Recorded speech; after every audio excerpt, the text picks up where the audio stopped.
ইতিমধ্যে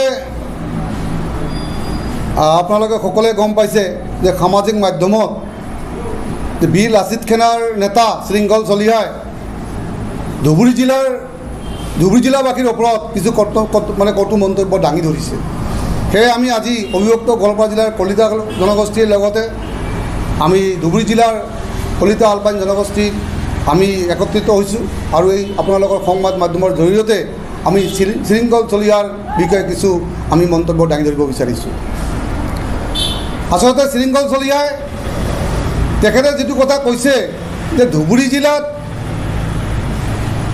এক মিয়াৰ বাহিৰে যে তাত কোনো খিলঞ্জীয়া জনগোষ্ঠী আছে বুলি তেওঁলোকে নাভাবে, তেওঁ নিজেও নাভাবে আৰু অসমবাসীও নাভাবা বুলি এই কথাটো কৈছে।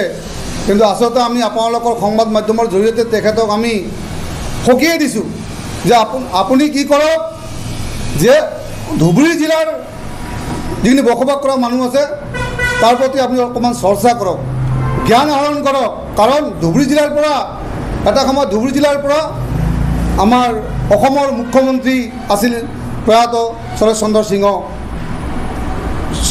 সিংহ আৰু তেখেতৰ নেতৃত্ব তেখেতৰ যি আদৰ্শ সেই আদৰ্শ গ্ৰহণ কৰাৰ বাবে আদৰ্শত চলিবৰ কাৰণে অসমৰ আজি যিসকল নেতা আছে সেই নেতাসকল তেওঁৰ আদৰ্শ মানি চলাৰ কাৰণে যথেষ্ট চেষ্টা কৰে। এই ক্ষেত্ৰত তেখেতে কৈছে যে ধুবুৰী জিলাত খিলঞ্জীয়া জনগোষ্ঠী আছে বুলি তেওঁ নাভাবে।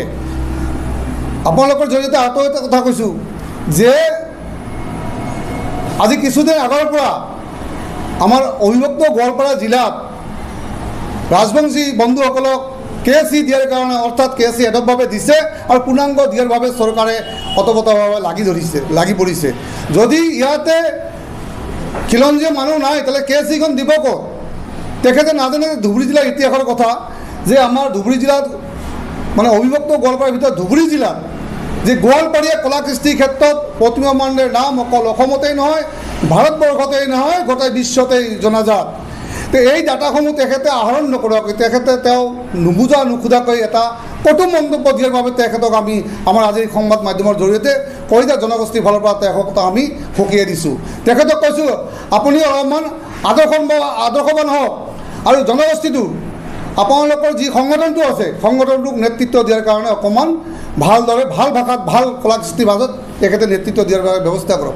তেখেতে আপাৰ আছামত থকা বুলি কয়, আমি কেতিয়াও নাভাবোঁ যে শদিয়া বেলেগ ধুবুৰী বেলেগ গুৱাহাটী বেলেগ।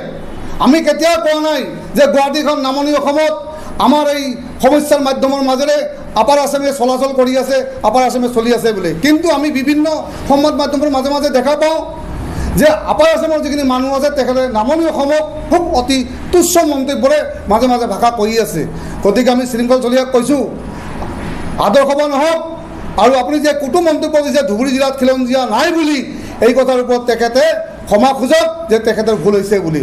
অন্যথা আমি ধুবুৰী জিলাৰ যিসকল খিলঞ্জীয়া জনগোষ্ঠী আছোঁ আমি একত্ৰিত হৈ কলিতা নাথ গৰিয়ামৰীয়া দেশী আপোনাৰ ৰাজবংশী বন্ধুসকল যিমান আছোঁ আমি খিলঞ্জীয়া জনগোষ্ঠী একত্ৰিত হৈ আমি শৃংখল চলিহাৰ বিৰুদ্ধে আমি তীব্ৰ প্ৰতিবাদ কৰিম, এই কথা আমাৰ স্পষ্ট। শৃংখল চলিহাই অসমত বাৰে বাৰে এনেকুৱা কটু মন্তব্য দিয়াটো অসমৰ ৰাইজক বিভ্ৰান্ত কৰাটো আমি নিবিচাৰোঁ। গতিকে কৈছোঁ শেষৰ বাবে কৈছোঁ আমি যে ধুবুৰী জিলাৰ বাবে তেওঁ যিটো কটু মন্তব্য দাঙি ধৰিছে, যদি শৃংখল চলিহাই ইয়াক ভুল বুলি তেওঁ স্বীকাৰ নিদিয়ে, তেওঁ ক্ষমা নোখোজে, তেনেহ'লে অনাগত দিনত আমি অতি তীব্ৰতাৰে আমি আন্দোলন গঢ়ি তুলিম বুলি আমি আজি আপোনালোকৰ সংবাদ মাধ্যমৰ জৰিয়তে শৃংখল চলিহাৰ লগতে আমি অসম চৰকাৰক জানিবলৈ দিছোঁ। দেখা গ'ল যে ধুবুৰী জিলাত শৃংখল চলিহাৰ বিৰুদ্ধে ইতিমধ্যে হয় গোচৰ ৰুজু কৰিছে, আপোনালোকে গোচৰ ৰুজু কৰিছে নেকি? আমি গোচৰ ৰুজু কৰা নাই, আমি ৰেডি কৰিছোঁ। তেখেতে যদি ক্ষমা খোজে আমি গোচৰ নিদিওঁ, অকল গোচৰ দিয়া নাই, গোচৰ দিম, আইনৰ ব্যৱস্থা কৰিম। তাৰ উপৰি আমি চৰকাৰক আবেদন কৰিম যে শৃংখল চলিহাই মাজে মাজে তেনেকুৱা চেৰাবলীয়া ব্যক্তি যেন লাগিছে আমাৰ, আৰু তেনেকুৱা আপোনাৰ তেওঁ সি আধা বলিয়াৰ দৰে তেওঁ মন্তব্য কৰি অসমৰ মানুহবিলাকক বিভ্ৰান্ত কৰি আছে। গতিকে চৰকাৰে ইয়াৰ ওপৰত এটা ইনিচিয়েটিভ ল'ব লাগে।